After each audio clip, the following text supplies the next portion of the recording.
क्या बिहार की सबसे सुरक्षित माने जाने वाली बीजेपी की सीट पे पहली बार बड़ा राजनीतिक भूचाल आने वाला है?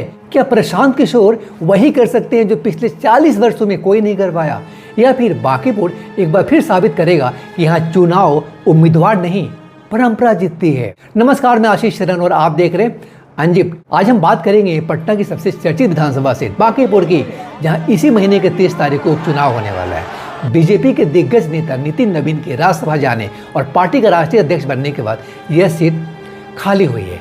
अब इसी सीट से जन स्वराज के संस्थापक प्रशांत किशोर खुद यहाँ से मैदान में उतर रहे हैं फ्रेंड्स, और कल नामांकन भरने वाले हैं। लेकिन सवाल है, क्या यह सिर्फ एक चुनाव होगा या फिर यह बिहार की राजनीति का सबसे बड़ा राजनीतिक प्रयोग साबित हो सकता है? पहले समझिए, आइए समझते हैं मतलब बांकीपुर आखिर इतना महत्वपूर्ण क्यों है।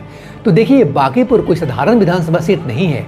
ये बीजेपी का ऐसा घर माना जाता है फ्रेंड्स, जहाँ पिछले लगभग 4 दशकों से पार्टी का दबदबा बना हुआ है। पहले इसी सीट पे नवीन किशोर प्रसाद सिन्हा का प्रभाव रहा। उनके निधन के बाद उपचुनाव में उनके बेटे नितिन नवीन, जो अभी बीजेपी के राष्ट्रीय अध्यक्ष हैं, बताया अभी मैंने आपको, राजनीति में आए और उसके बाद लगातार चुनाव जीतते रहे। 2025 के विधानसभा चुनाव में भी नितिन नवीन ने लगभग 52,000 वोटों के बड़े अंतर से जीत दर्ज की थी। यानी कागज पर देखें तो यह सीट आज भी बीजेपी की सबसे मजबूत सीटों में गिनी जाती है। फिर प्रशांत किशोर यहाँ क्यों लड़ना चाहते हैं? यहाँ से भाई रिस्क है तो लड़ना क्यों चाहते हैं? यही सबसे दिलचस्प सवाल है। पहली नज़र में लगता है कि जन स्वराज तो 2025 के विधानसभा चुनाव में एक भी सीट नहीं जीत पाए। पूरे बिहार में पार्टी का वोट शेयर करीब 3.4% रहा। तो फिर आखिर बांकीपुर क्यों? इसके पीछे कई राजनीतिक वजह हो सकती है। पहली वजह, प्रशांत किशोर जानते हैं कि उन्हें अब किसी ऐसी सीट से लड़ना होगा जहाँ मीडिया की नज़र हो। बांकीपुर राजधानी पटना का हाई प्रोफाइल क्षेत्र है फ्रेंड्स। यदि यहाँ मुकाबला कड़ा भी हो जाए, मुकाबला बहुत टाइट फाइट हो जाए, तो भी राजनीतिक संदेश पूरे बिहार में जाएगा। दूसरी वजह, यह सीट शहरी है। यहाँ पढ़े लिखे मध्यम वर्ग, व्यापारी और नौकरी पेशा मतदाताओं की संख्या काफी अधिक है। प्रशांत किशोर वर्षों से खुद को नीति और सुशासन की राजनीति का चेहरा बताते रहे। संभव है कि उन्हें लगता हो कि उनका यह संदेश ग्रामीण इलाकों की तुलना में शहरी मतदाताओं पर ज्यादा असर डाल सकता है। तीसरी वजह, उपचुनाव सामान्य चुनाव से अलग होते हैं। इनमें वोटिंग प्रतिशत कम रहता है।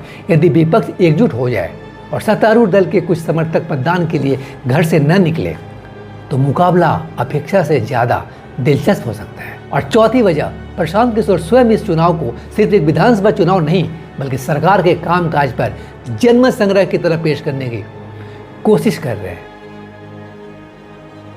आप जानते हैं फ्रेंड्स कि बांकीपुर में किस जाति का, किस कास्ट का कितना प्रभाव है। यहाँ ध्यान देने वाली बात है फ्रेंड्स कि चुनाव आयोग जातिवार मतदाताओं का आधिकारिक आंकड़ा जारी नहीं करता, लेकिन राजनीतिक दलों और चुनाव विश्लेषकों के अनुमान के अनुसार तस्वीर कुछ ऐसी मानी जाती है। देखिए, यहाँ कैस्ट जाति हैं, अपर कास्ट से आते हैं, ये कैस्ट जाति जो है लगभग 18 से 22% के लगभग है।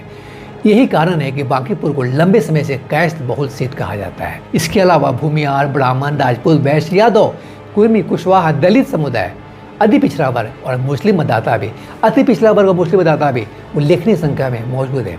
हालांकि इनमें से किसी का भी अकेले इतना बड़ा वोट बैंक नहीं माना जाता कि वह अपने दम पर चुनाव तय कर दे। यानी बांकीपुर में केवल जाति नहीं, बल्कि संगठन, उम्मीदवार की छवि और मतदाता प्रतिशत भी बहुत बड़ा रोल निभाते हैं। तो क्या सिर्फ कैस्ट वोट से नितिन नवीन यहाँ से चुनाव आसानी से जीत जाते थे, या उनके पिताजी जीत जाते थे?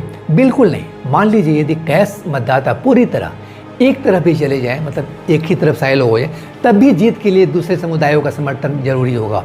यही वजह है कि बीजेपी वर्षों से सिर्फ एक जाति नहीं, बल्कि शहरी हिंदू वोटों को व्यापक गठबंधन बनाए रखने में सफल रही है।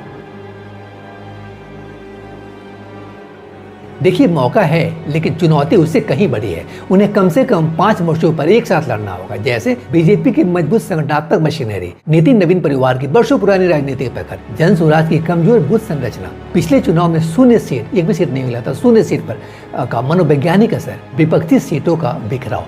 तो पहली बार फ्रेंड्स उनकी व्यक्तिगत लोकप्रियता की असली परीक्षा होने जा रही है। अब तक वे चुनाव जिताने वाले रणनीतिकार रहे हैं। इस बार सवाल होगा, क्या वे खुद चुनाव जीत सकते हैं? बांकीपुर का उपचुनाव सिर्फ एक सीट का चुनाव नहीं होगा।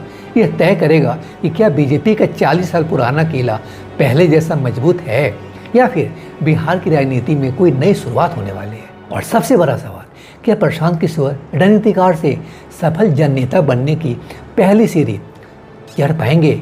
इसका जवाब अब जनता देगी और पूरा बिहार उसे देखेगा। फ्रेंड्स, अगर आपको यह विश्लेषण तथ्य आधारित लगा हो तो वीडियो को लाइक जरूर कीजिए। अपने विचार कमेंट में लिखिए। क्या प्रशांत किशोर को बांकीपुर से चुनाव लड़ना चाहिए था? और चूंकि अब लड़ ही रहे हैं तो क्या वे बीजेपी का 40 साल पुराना गढ़ जीत पाएंगे? मैं हूं आशीष और आप देख रहे थे अनजिप्ट। और अगर आप फेसबुक पे हैं तो फिर आप देख रहे थे न्यूज़ अनजिप्ट। मिलते फिर अगली वीडियो में किसी और स्टोरी को अनजिप करते हुए। Till then stay updated, stay inform. Thank you.